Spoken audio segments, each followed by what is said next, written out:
Hello, everybody. This is Steve O'Reilly with SkinnyPost.com, and I am joined today with Darrell Reid, the former Denver Bronco, has joined us today. We're going to talk a little Josh McDaniels and what it was like playing for the Broncos under the recent news that McDaniels has been fired by Pat Bowlen. We thought we'd catch up with a Bronco fan favorite, Darrell Reid. How you doing, D. Reid? Nice to have you today. How you doing, Steve? What's going on, man? Just hanging out. Want to chat with you a little bit about the Broncos and their situation. And first of all, before we get into that, let's check in with you. How are you doing? And that knee, everything, you coming along good and rehabbing, everything's getting good for you? Yeah. It's a slow process, but it's day by day, and I just gotta be positive and keep working and keep grinding. But it's getting better for sure.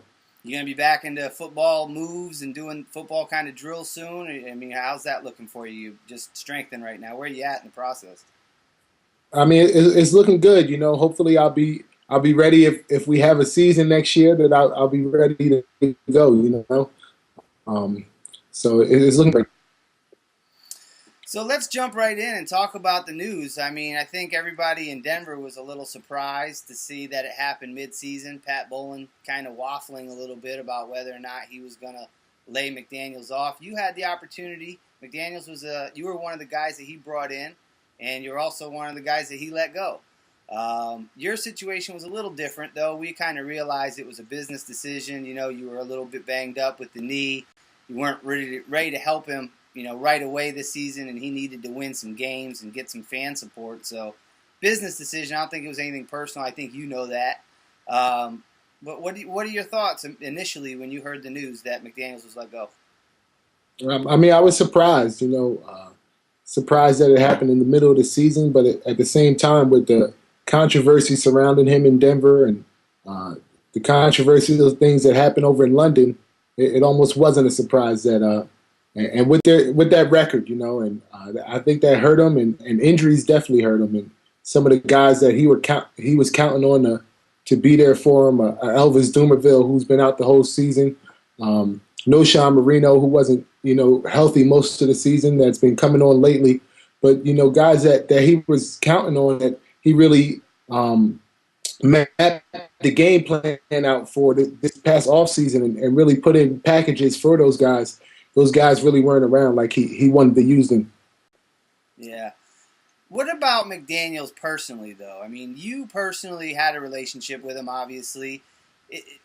What are the fans? How should they really feel? I mean, give it to us straight. Should fans say, "Look, this guy was a bad apple, and he just kind of brought everything down," or was he just trying to do things his way and it just didn't work out? I mean, what would a general fan who doesn't know him, never met him, never saw him work or operate, wasn't in the locker room, what would you say to that person about their head coach or former head coach?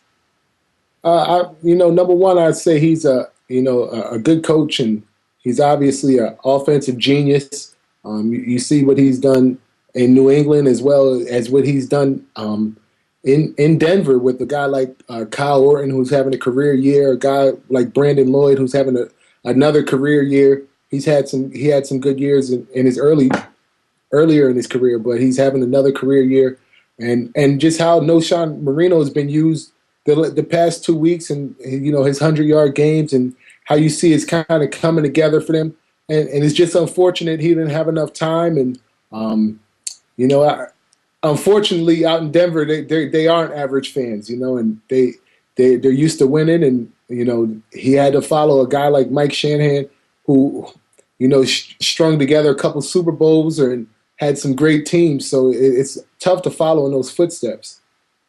Do you think? I mean, you guys obviously talk. Players talk. I mean, it's not like you guys just go home at the end of the day and you don't talk about your team or talk about direction.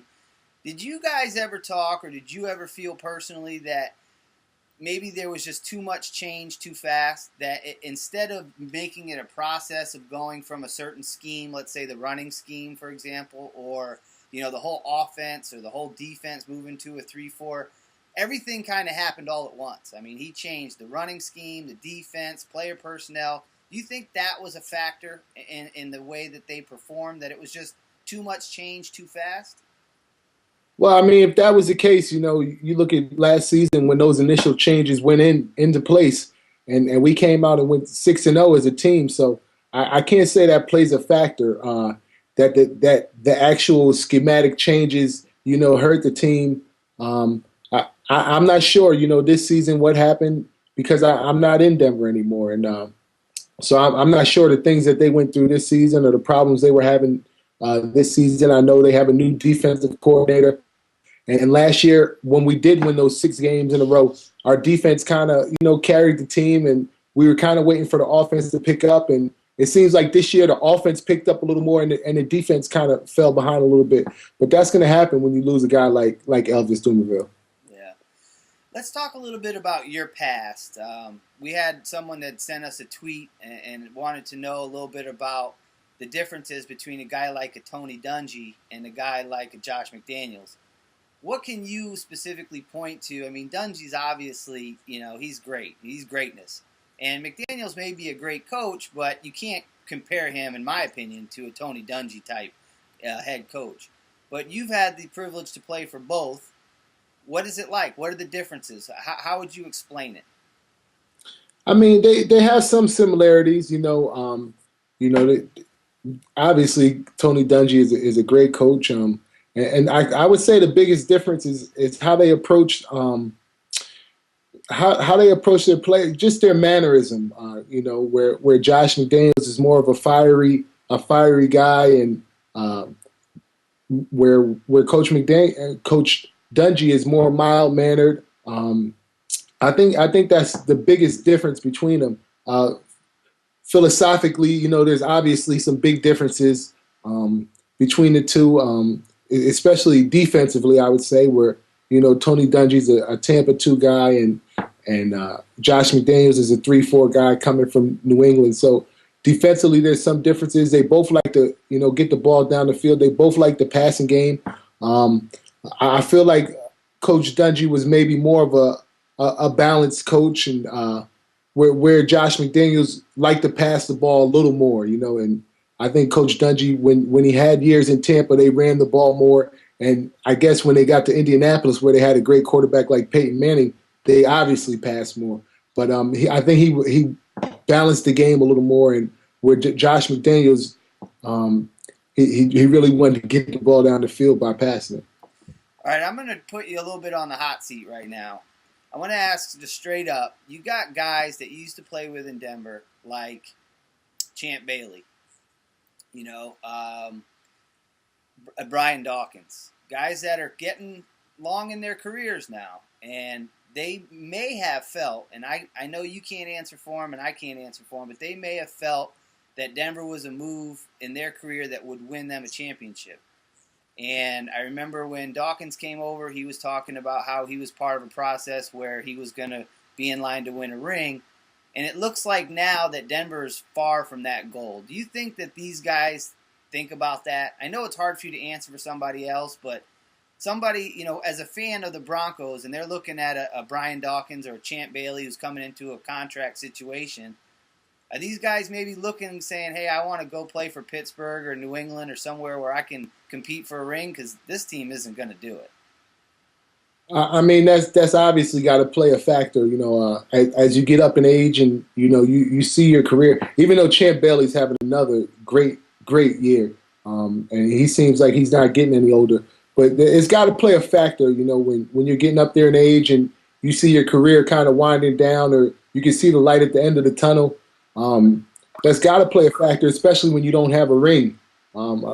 Fortunately, I already have one, so it's tough for me. It's tough for me to, put myself in that place. I was kind of spoiled to get a ring my second year in the league. So for those guys, and especially Brian Dawkins, I know that was one of the major factors that contributed to his decision to come to the Broncos. So as their contracts come to an end, I think Champ's up this year maybe or next year.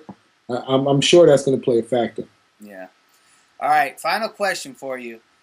Tell us one thing, as a former Bronco who played, with McDaniels there, obviously, what's one misconception that the fans have, either positive or negative, that they just don't know, that happened in Denver while you were there? What is that one thing?